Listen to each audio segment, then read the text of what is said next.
Olá, meus queridos companheiros, boa noite, sejam todos muito bem-vindos. Olá, Ricardinho e Lúcia. Olá, Terezinha, Heloísa Caetano. Olá, Sr. Antônio Pazotto e Isabela. Olá, meu querido companheiro Wagner. Boa noite, Lucélia, Valdete, Mariinha, sejam bem-vindos. Olá, Amanda. Boa noite, Selma. Cláudia Fernandes, boa noite também.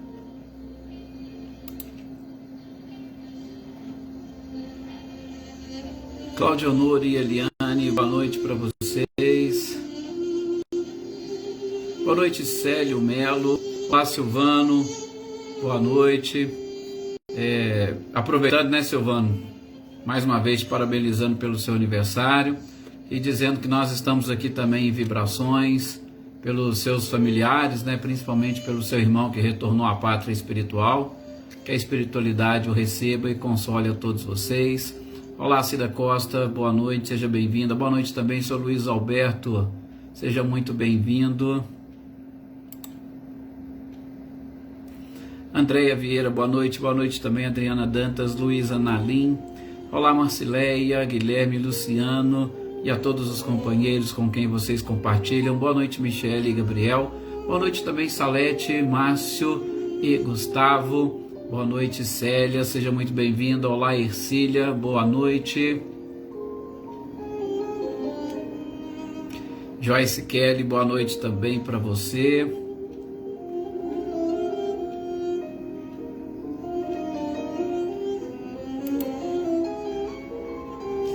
Bem, meus queridos companheiros, vamos então fazermos a nossa prece para nós iniciarmos a nossa leitura e estudo de hoje. Boa noite, Leopoldina, seja muito bem-vinda. Olá, Márcia e Paulo, sejam bem-vindos. Olá, Clarindo e Anita, boa noite para vocês. Convido então vocês todos agora nesse instante. Ai, que bom, Marinha, que bom que as nossas preces foram atendidas, que as nossas energias e vibrações chegaram até eles. Que bom. Olá, Maria Aparecida, boa noite. Meus queridos companheiros, que nós possamos então agora nesse instante mais uma vez elevarmos o nosso pensamento a Deus, a Jesus, essa espiritualidade maravilhosa. Sobretudo agradecendo por todas essas oportunidades concedidas e principalmente esses feedbacks que sempre aparecem aqui no nosso grupo, agradecendo as orações e vibrações que com certeza chegaram e atingiram o seu objetivo ou auxiliaram alguns desses nossos irmãos. Nós temos que agradecer a Deus por essa oportunidade, por estas respostas, mas principalmente, não podemos esquecer em momento algum que em todos estes casos, em todas estas hipóteses e com relação a toda e qualquer pessoa, o que nós devemos ter sempre em mente é que a vontade de Deus deve prevalecer.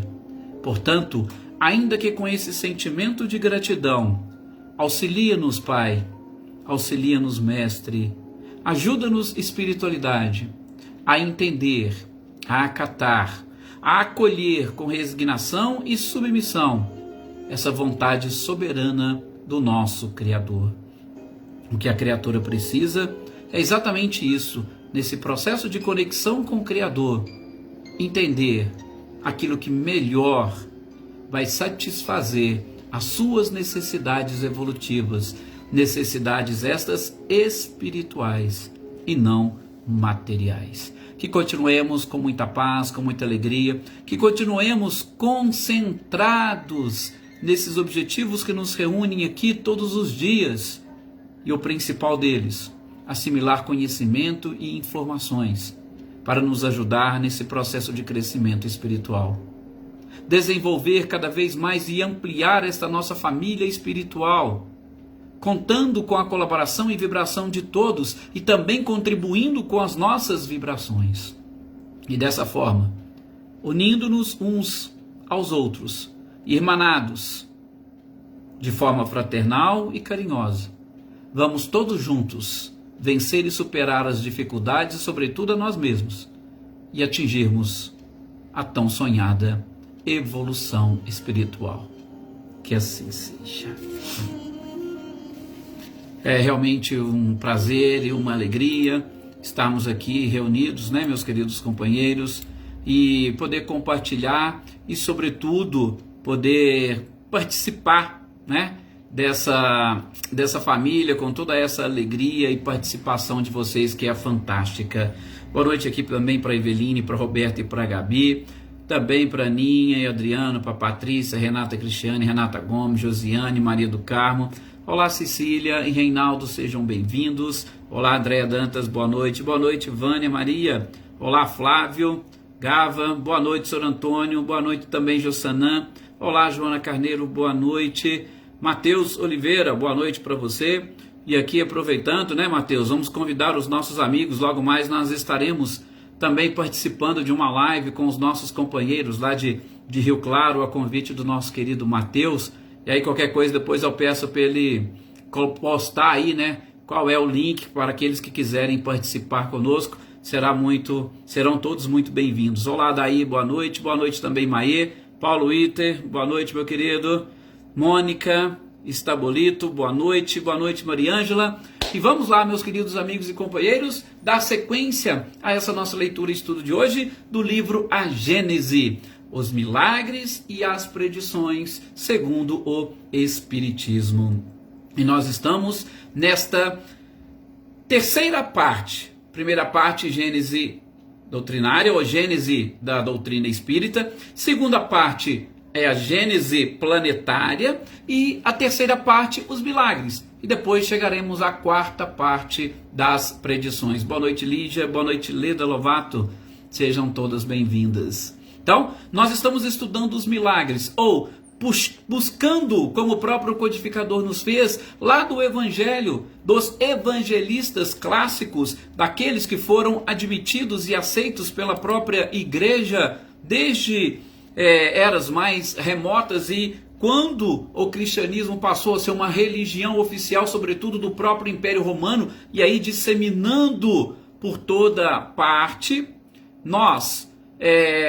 Kardec buscou exatamente nesses evangelistas as informações inerentes ao próprio Cristo, nos auxiliando agora, através das orientações dos Espíritos, a entendermos o que aconteceu e o que se passou naquela época, como que o próprio Cristo conseguiu todos aqueles feitos que nós já aprendemos que não são milagres naquele sentido de derrogação de leis da natureza, mas que podem sim ser considerados milagres porque era algo que fugia ou escapava ao normal, que fugia ou escapava ao natural daquela comunidade, e que hoje nós somos levados e conduzidos através desses ensinamentos e do conhecimento de todos os princípios e de todas as leis que regem os fluidos. Nós somos levados e conduzidos ao entendimento e compreensão de tudo aquilo que acontecia.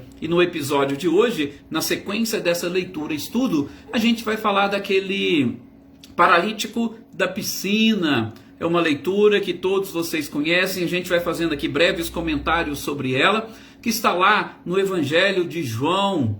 O Evangelho de João, né, ele difere um pouco dos demais evangelistas, que trazem a sua forma de escrever praticamente idênticas. João não, já busca um sentido muito mais espiritual na sua narrativa, na sua biografia de Jesus. Então, João, especificamente, que é de onde o codificador tirou o texto, do capítulo 5, do versículo de 1 até ao versículo 18. E na Gênesis a gente vai ver lá até o versículo 17, né, que o codificador coloca. E só assim, resumindo, porque nós vamos trabalhar sobre esses pontos, apenas um breve resumo. Boa noite, Reinaldo, seja bem-vindo. Boa noite também, Gessé, João Gabriel, Eliana Camargo, é um prazer tê-los aqui. É aquele caso do paralítico que ficava ali à beira da piscina ou daquele tanque, onde de vez em quando acontecia um certo agitar das águas, e segundo a cultura daquele povo, neste momento em que as águas estavam agitadas, era exatamente o momento que o anjo descia, agitava essas águas e aquelas pessoas que conseguiam entrar nesse tanque ou nessa piscina, justamente neste momento, elas conseguiriam se curar. Então, o paralítico estava ali na beira da piscina, esperando esse agitar das águas para se jogar no tanque e sair dali curado. Então, é esse episódio. Mas a gente vai ver, vamos assim dizer, pormenorizadamente, porque eu queria chamar a atenção de vocês para alguns aspectos desta leitura, estudo, que vai facilitar esse entendimento e, sobretudo, que vai nos facilitar a compreensão desta espiritualização que o próprio João Evangelista tenta nos trazer através do seu evangelho. Boa noite, Zé Ricardo. Boa noite também, Crislaine. Gislaine, seja muito bem-vinda. Então, o que acontece? João, ele já vai começar dizendo para nós que havia, como sempre, as festas dos judeus, e estas festas elas eram realizadas sobretudo no templo. E que, naquela oportunidade, Jesus subiu para Jerusalém. Ora, se chegando às festas, Jesus subiu para Jerusalém, João, o evangelista, está querendo chamar a nossa atenção para aquilo que a gente já comentou aqui e que não é demais relembrarmos, sobretudo para que nós consigamos entender na cultura daquele povo como se processava todo este sistema que nós hoje buscamos. Alguns buscam em rituais, outros buscam em outras formas, mas é o mesmo sistema de conexão com o próprio Criador. Subir até Jerusalém ou ir à festa no templo, porque o templo ficava na parte mais alta. O templo ficava no morro. Boa noite, Josiane. Por que o templo ficava no morro? Porque exatamente o morro sempre demonstrou que ele está mais próximo dos céus e automaticamente para eles Deus estaria nos céus, e quanto mais alto nós subíssemos, mais próximos de Deus nós estaríamos. É exatamente aquela ideia materializada que nós ainda infelizmente carregamos dentro de nós do próprio Criador. Então, Jerusalém ou templo ficava no alto, e todas as vezes que os evangelistas se referiam a essa necessidade de subir, e aí aqui eu aproveito para explorar essa linguagem mais espiritualizada de João, para lembrá-los que subir ao templo constitui exatamente a necessidade que nós temos de nos elevarmos vibracionalmente para que nós consigamos nos conectar com o Criador. Subir, elevar a nossa vibração para que a gente consiga ouvir o que o Criador está conversando conosco. E a gente vai ver em diversas passagens, por exemplo, como Zaqueu. Zaqueu subiu num sicômoro, ou seja, a gente precisa abandonar um pouco desta materialização extrema que a sociedade vive. Nós precisamos abandonar um pouco essas amarras ou essas correntes que nos prendem à matéria para nós conseguirmos entrar em contato com Deus. Então, este tem um significado muito importante para o povo naquela época e nós precisamos entender hoje muito bem. Vou conversar com Deus, vou num templo para orar, vou numa celebração, então eu preciso subir, eu preciso me desprender daquilo que infelizmente ainda me segura na terra, porque Deus, segundo o próprio Cristo disse à samaritana, é espírito e em espírito e verdade deve ser adorado. Então, Jesus, naquela oportunidade, subiu para Jerusalém. E o templo de Jerusalém tinha várias entradas. E numa destas entradas havia uma piscina ou um tanque. E nós vamos ver vários tradutores trazendo de forma diferente. Um tanque ou uma piscina, tá? Que aqui significa a mesma coisa. E esse tanque ou piscina, também vocês vão ver divergências em traduções, alguns falando que era o tanque de Betsata, ou outros vão dizer que é o tanque de Betesda. Inclusive o próprio Haroldo, na sua tradução do Novo Testamento, ele diz, né, que existem essas duas colocações, mas ele preferiu, deixar aqui na sua tradução o de Betsaida. Olá, daí, fica tranquila, daí, vai em paz, que Jesus, o Mestre amado e a espiritualidade te acompanhem. Então, numa dessas entradas estava esse tanque, e como nós dissemos, esse tanque, ele ficava ali cercado por pessoas que estavam aguardando o anjo passar por ali, agitar aquelas águas para que eles se jogassem imediatamente, porque nesse agitar das águas é que eles conseguiriam ficar curados. E ali, justamente neste ponto, quando Jesus passava, ele percebeu. Olha que interessante, Jesus percebeu alguém. Ora, mas era um momento ou era uma época de festas. Isso significava que tinha muitas pessoas ali. E com certeza tinha muitas pessoas que estavam doentes e que necessitavam ou queriam uma cura. Mas veja que interessante, o evangelista chama atenção. Jesus viu aquele paralítico. Ele não menciona as outras pessoas. Que Jesus passou e viu aquele. Por que Jesus viu aquele? Ou por que exatamente aquele chamou a atenção de Jesus? Aquele paralítico, segundo o próprio evangelista traz, havia 38 anos que ele estava naquela condição. 38 anos. E aí, como ele chamou a atenção do próprio Cristo, e a gente já vai ver, e nós já imaginamos o porquê que ele chamou a atenção do Cristo, né? Jesus que tinha um olhar amplo, Jesus que tinha uma dupla vista, não precisamos ser nenhum adivinho para saber por que Jesus o viu. Mas, quando Jesus o viu, Jesus olhou para ele e falou: olha, você está aqui? E o que você quer? Você quer tornar-se são? Ou você quer a cura? Gente, mais uma vez, boa noite, Rosângela, seja muito bem-vindo. Mais uma vez é algo muito interessante, né? Nós já comentamos aqui, vou repetir para a gente gravar mesmo. Olha, Jesus, vendo um paralítico que estava ali justamente na piscina, esperando o agitar das águas para ele cair lá dentro para se curar, Jesus chega e pergunta para ele: o que você quer? Você quer ser curado?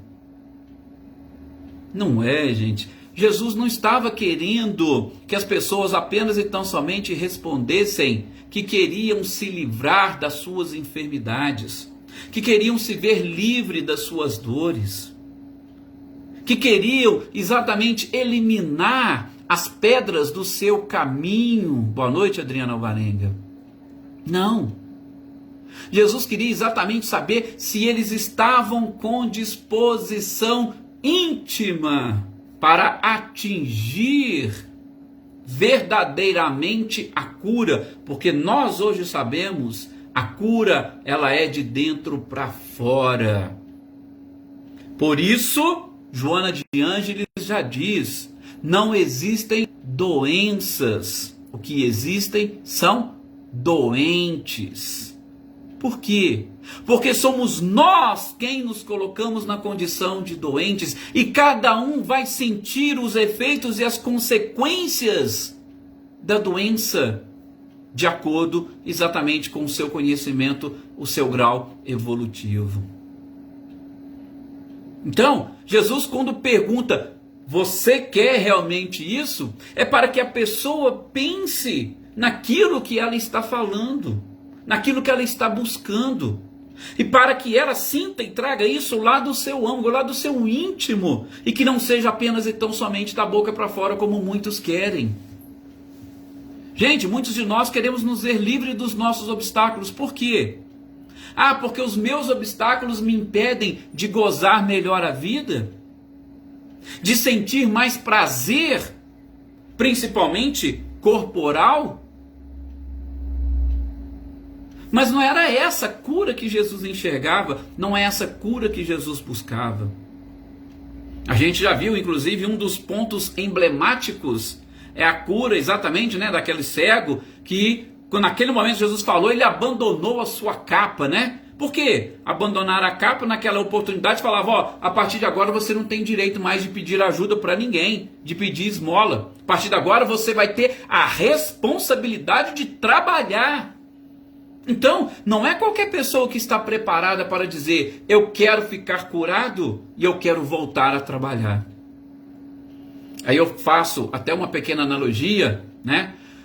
Se nós buscarmos hoje no nosso país, gente, quantas são as pessoas que encontram-se, por exemplo, encostadas pelo INSS e que teriam condições de estar trabalhando e produzindo, ainda que não seja naquela área, ainda que não seja dependente de um esforço físico, mas que poderiam estar ativas no mercado de trabalho e se, aspas, escondem, não estou querendo julgar, só estou querendo que vocês façam uma análise, e às vezes se escondem atrás de uma determinada doença para receber algum benefício. Isso é só para a gente ver que naquela época também existia. Então quando Jesus pergunta, você quer ser curado? Você quer tornar-se são? Jesus estava indo muito além do que nós imaginávamos e do que nós imaginamos hoje. A quantidade de pessoas que buscam, através das religiões, a cura, a gente precisa perguntar, será que elas estão buscando a cura porque querem se livrar de um empecilho e estão preparadas para assumir responsabilidades? Ou simplesmente elas querem ficar livres? Lembra que a gente falou sobre os 10 leprosos?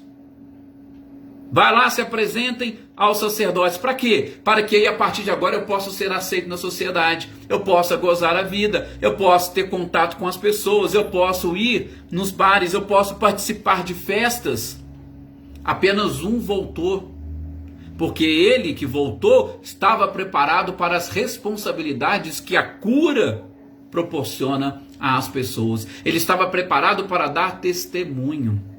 Aqui, quando Jesus fala, você quer ser curado? O que você quer, como ele pergunta para outros em outras passagens, é exatamente para que todos pensem e reflitam nas suas respostas e nas responsabilidades que virão exatamente destas decisões que cada um de nós tomamos.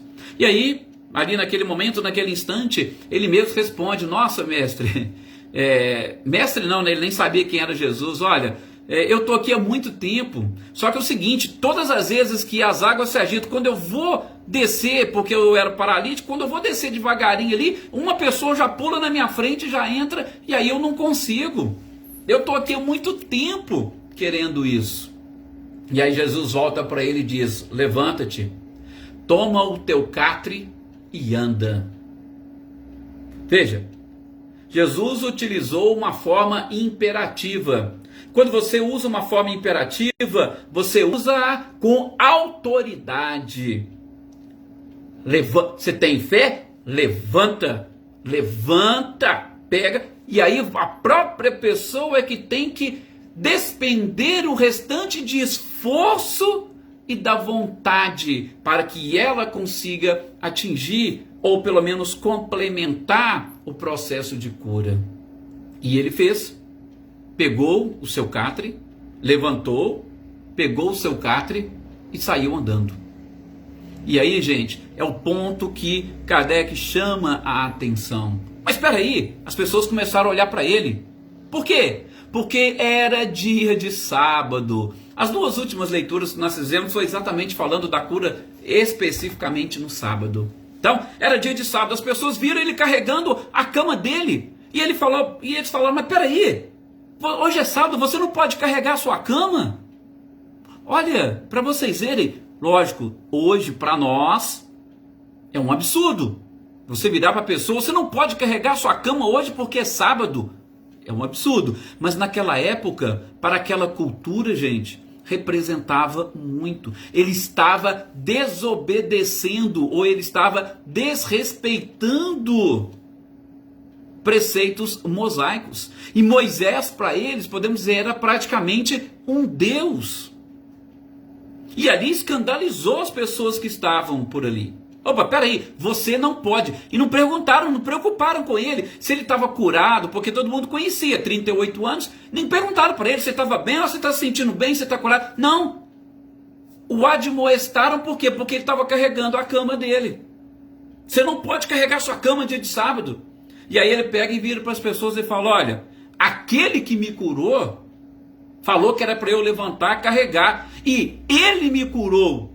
Eu tenho mais é justamente que obedecê-lo, porque ele tem autoridade. Eu estou aqui esse tempo todo, ninguém virou para mim e me curou. Ninguém sequer me ajudou a entrar no poço, a entrar na piscina, porque eu sou paralítico quando as águas se agitassem.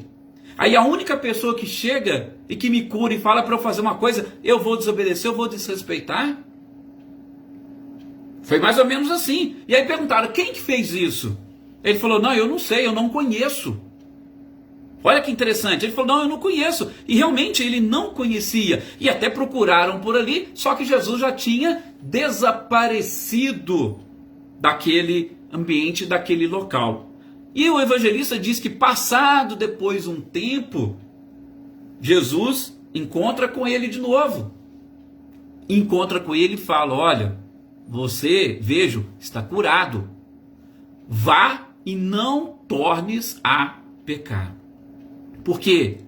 Claro que nós podemos e devemos concluir com o próprio Cristo que o fato dele estar naquela condição, nesta existência, foi em decorrência dos seus próprios atos, dos seus próprios erros. E ele estava num processo de reparação. Então, não peques, para que você não tenha necessidade de reparar os seus erros novamente. E aí ele falou, né? Não, mas as pessoas inclusive ficaram aqui escandalizadas. Jesus fala, mas escandalizadas por quê? E é justamente nessa passagem que ele fala, o meu pai até hoje trabalha. E eu trabalho também.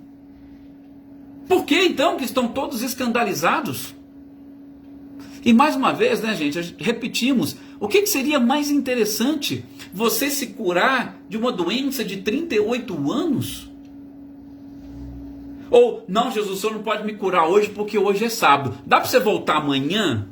Amanhã você volta aqui e aí você me cura. Eu estou esperando 38 anos, mesmo um dia a mais, um dia a menos, vai fazer. Será que era isso que eles queriam que ele falasse?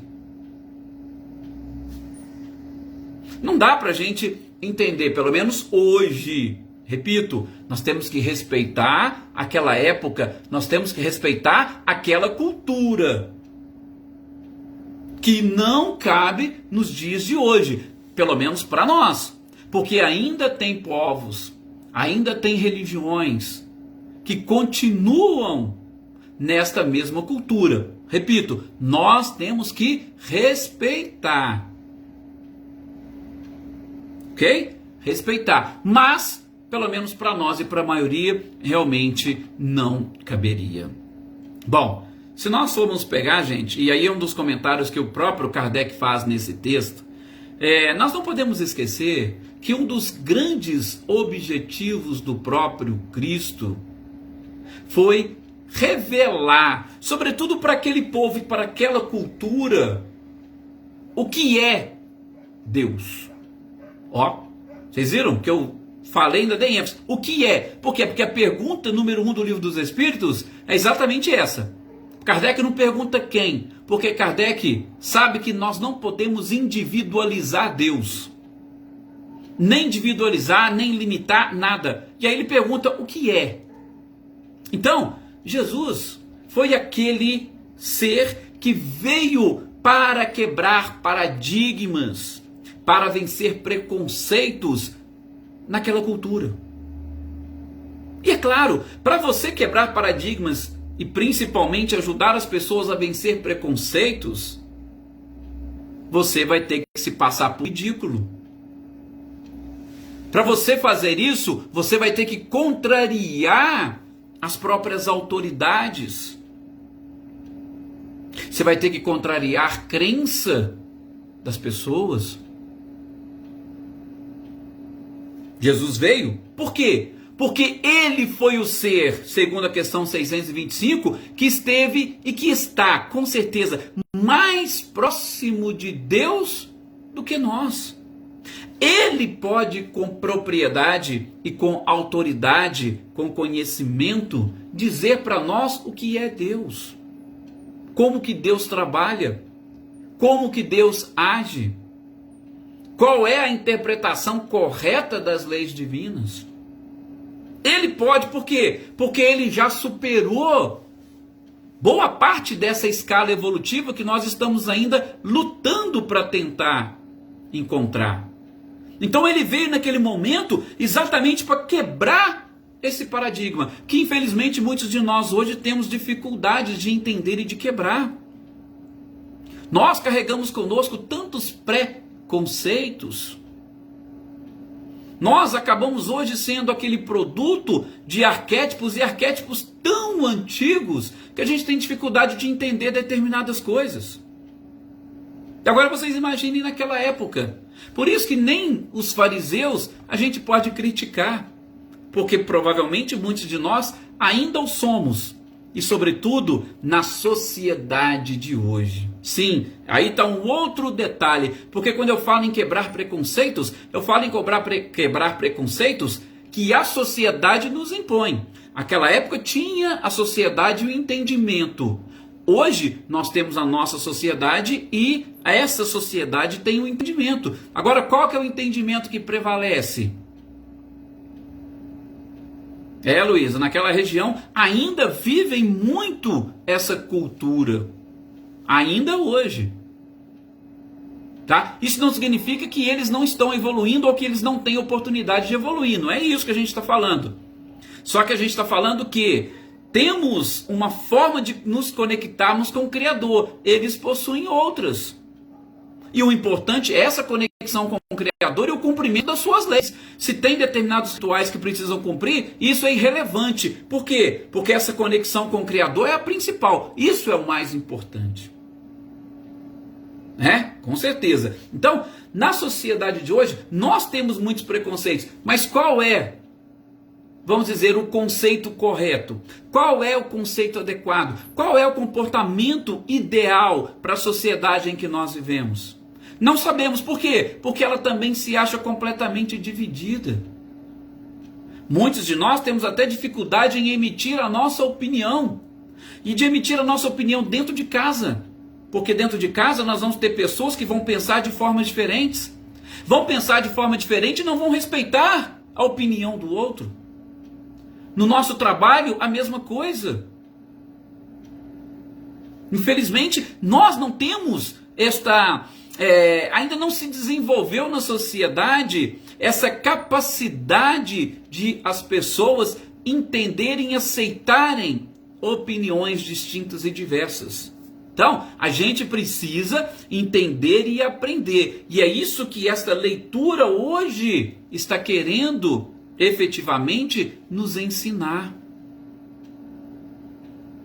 O pensamento da maioria, qual? Não sei. Será que a maioria está correta? Também não sabemos. Por isso que o questionamento deve ser feito, sobretudo do ponto de vista da caridade, aquilo que o próprio Cristo nos ensinou. Faça aos outros aquilo que você gostaria que fosse feito para você. Porque aí te dá um parâmetro adequado e ideal daquilo que consta na sua própria consciência. Sim. E isso é um texto até interessante, depois vocês podem aprofundar. Quem fala muito é Kai Bai Schutel, naquele seu livro, naquele seu, eu costumo chamar de best-seller, né? Parábolas e Ensinos de Jesus. E para a gente fechar aqui, eu acho que a gente consegue fechar hoje. Se não fechar também não tem problema, que a gente continua essa nossa conversa, o nosso bate-papo. Mas só para a gente entender, nessa proposta do codificador em explicar o porquê que isso não era milagre, a gente pode destacar alguns pontos. Primeiro, gente, aquilo que nós falamos, Jesus identificou aquele paralítico, certo? dentre vários outros que ali estavam, Jesus identificou um. Por quê? Porque Jesus tinha essa capacidade da dupla vista. Ele enxergava além do que a matéria vê. E, lógico, ele olhando no interior daquele homem, ele percebeu que o processo de reparação já estava completo. Tá? Que ele já poderia, ou que ele já mereceria sair daquela situação. Um outro detalhe é que o próprio Cristo, com a sua capacidade, o seu conhecimento, porque nós somos ovelhas que fazemos parte do seu aprisco, e ele, como bom pastor, conhece cada uma das suas ovelhas, e inclusive a chama pelo nome. Jesus também conhecia a história daquele homem. Ele conhecia o próprio passado, e ele tinha certeza do término da expiação. Sim, vamos falar aqui em expiação, vamos falar também em provas. Boa noite, Luciene, seja bem-vinda. Expiação, provas, a gente vai falar, sobretudo no próximo texto, do cego de nascença. A gente vai tocar um pouquinho mais nessa diferenciação de expiação e prova, tá? Não vai ser hoje, mas no nosso próximo encontro a gente fala a cura do cego de nascença, que tem também umas questões bem interessantes ali.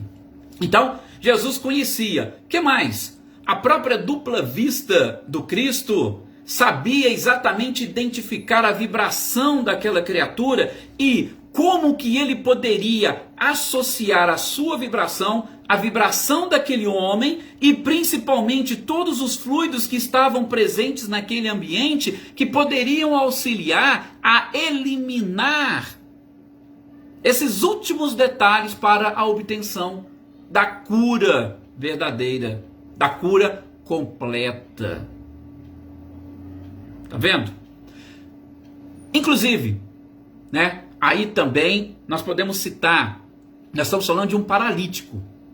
Jesus tinha autoridade moral suficiente, meus amigos, para, como a gente já viu no caso da mulher curvada, se fosse o caso, afastar qualquer tipo de influência e obsessão. Ah, mas por que você está falando disso? Nós estamos falando de um paralítico de nascença, de um paralítico que há 38 anos estava daquele jeito, e aí você vem falar de obsessão? Sim. Gente, vocês lembram? Tem quem conhece um pouco a história de Peixotinho? Antes dele se transformar naquele médium maravilhoso, ele teve problemas com obsessão que o impediu de andar.